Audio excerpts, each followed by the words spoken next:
It is Monday, my dudes, and today I'm going to review the new Christmas units for heroes. After getting my butt handed to me in the paralogs, I figured these guys meant business, and after looking at some of their skills in the announcement video, I was suspecting that these guys are going to be pretty great. But now that they're in, let's check out their stats.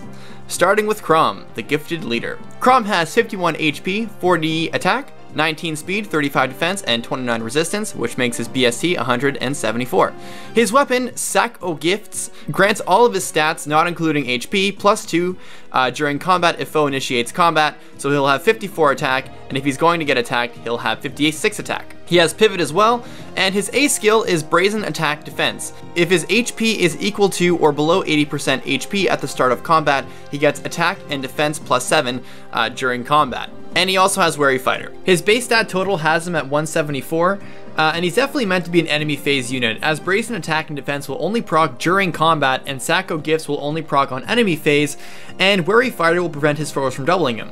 His weakness is his low speed, but that's of course mitigated by Wary Fighter. 35 defense is pretty middle of the road as far as armors goes, but 29 res is the fourth highest for them. So he's stronger than Sheena is, but he has less defenses than her. And coming with pivot for an armor is also great. He also likes taking damage, as Brazen Attack / Defense will proc after he loses a certain amount of HP.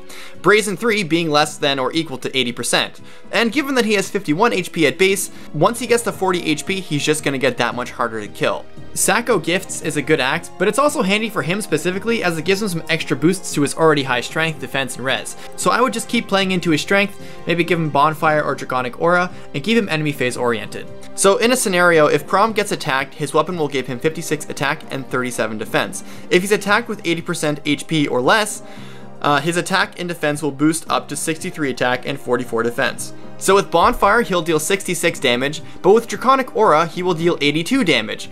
So you can kind of pick the enemy's poison here. He has a lot of survivability too, as Wary Fighter is going to prevent him from getting one-hit KO'd by, say, Mia or Era. Additionally, he's a green axe user with high res, so he can probably tank some hits from Reinhardt as well. I really like his kit. He's really defensive and stocky, and he's going to be really hard to take down, especially once Brazen comes in. He's just going to be that much harder to kill. Next up is Christmas Robin. His max stats are 45 HP, 35 attack, 34 speed, 35 defense, and 25 res, totaling in at another 174. His weapon is the Tannin Boom, which grants +2 to everything except for HP if foe initiates combat. Every special holiday weapon is going to be the same thing. He comes with reciprocal aid too, and Brazen Attack Speed. So if his HP is equal to or below 80% HP at the start of combat, he gets attack and speed +7 during combat. And he also has Armor March. I find Robin's 34 speed to be his most interesting feature, especially when you consider that he's a blue lance armor. At base 34, he's tied with BK and Amelia for the fastest armor knights. Robin's a similar case with Chrom. You want him to be taking damage and doing his combat on enemy phase.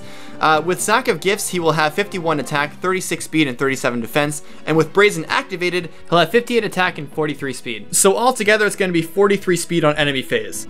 But given that the arena is so speed and strength based, he may not be able to double against sword units, so Quick Riposte or even Vengeful Fighter would be helpful, since Tannin Boom would already help if he's getting attacked anyway. And Ward Armor or Armor March is going to be fine for a C skill. You can just keep that. While Reciprocal Aid is good, as Brazen needs to activate the less HP he has, Robin strikes me as more of someone who you want on the front lines, so I would say swap or pivot just to make sure he gets there. But aside from that, lots of potential to take care of Reds big time. And just outspeed a lot of units, especially other armors. Well, definitely other armors and other even lance fighters, really. I don't think anyone can match 41 speed very, very consistently.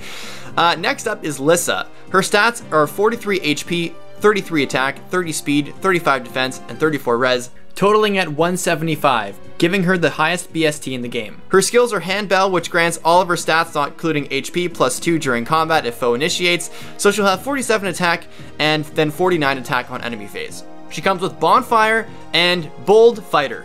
If the unit initiates combat, they will make a guaranteed follow-up and gain a special cooldown charge of +1 per attack. And lastly, she has Fortify Armor. So with Bold Fighter, Lissa wants to be attacking enemies, but at the same time, Handbell wants her defending from enemies.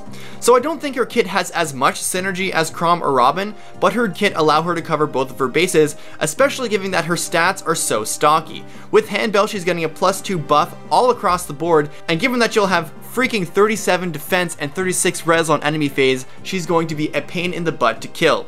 but on ally phase, she'll have Bold Fighter, making her very powerful on both ends. Honestly, she strikes me as more of a fodder unit since her skills are so valuable. Bold Fighter on an armor allows that armor to be able to reliably use Ignis since the cooldown goes by quicker. So if we take Lissa and give her, say, Slaying Axe Plus instead of the Handbell, the Slaying Axe Plus will bring that charge down from 4 to 3, and Bold Fighter will end up bringing that down from 3 to 1. The enemy can counter, which will give Ignis an activation, and then presto, you got 63 damage right over there. While someone with higher defense like Hector or someone can deal a stronger Ignis hit, it can also prevent enemies from doubling as well since they can land a Bold Fighter follow-up before the enemy's second hit. Bold Fighter may end up being of different value to you depending on how you play armors. If you like armors to stay enemy phase oriented, then maybe it's not worth putting on, but otherwise, it's a great B skill for armors. Lastly, we have Tharia, the quote-unquote normal girl, which is a funny homage to her supports with Robin, I think. So she has 43 HP, 34 attack, 18 speed, 34 defense, and 36 res, totaling at 165. While tied for the lowest among armors, she has the highest base stat total for red mages by a huge margin. She is a hybrid unit, so it's kind of hard to judge how important BST plays into this, but her skills kind of say enough for her. She has Candelabra, which does the same as everything else does, plus 2 to everything except HP when the enemy initiates combat. She has Iceberg and Close Counter and Vengeful Fighter. So Vengeful Fighter, if unit's HP is equal then or greater to 50% and foe initiates combat, unit will make a guaranteed follow-up attack and grant a special cooldown charge of +1 per attack. And she also has Red Tome Valor, which is cool and I want it. So she is very much a defensive unit. Her kit is very, very good and a huge pain in the butt to deal with.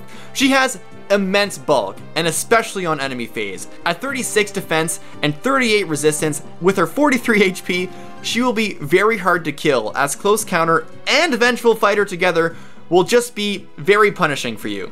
Until she reaches less than 50% HP, she's very threatening on player phase. For her kit, I feel like there's a lot of synergy going on here, and like Lissa with her special skill, you can afford to use Glacies instead of Iceberg. With Glacies and say Quickened Pulse or something else that will encourage that charge down to go quicker, she will have 50 attack and 38 res on enemy phase. So if Glacies procs, that's 80 damage. Candlelight and any other skill that negates counterattacks will be Tharia's enemy, as her game is based on counterattacks. Vengeful Fighter is the best skill to come out of this banner, and consequently I would say Tharia is the best unit here. And if I'm against Tharia, I'm going to be relying on her trying to kill herself on enemy phase, a Heavy Spear, Lightning Breath, or Few Arm to make sure she can't double me and I can fight back. I also have a feeling that Armor Smasher or any other refined Slayer weapon can become more popular, as Vengeful Fighter builds could make its way into the arena. So I hope you guys enjoyed this quick review. I tried to make it as concise as possible, so if you guys did enjoy it, please let me know and maybe we can make more in the future. With that being said guys, I'm Gast and I'll see you in the next one. Deuces.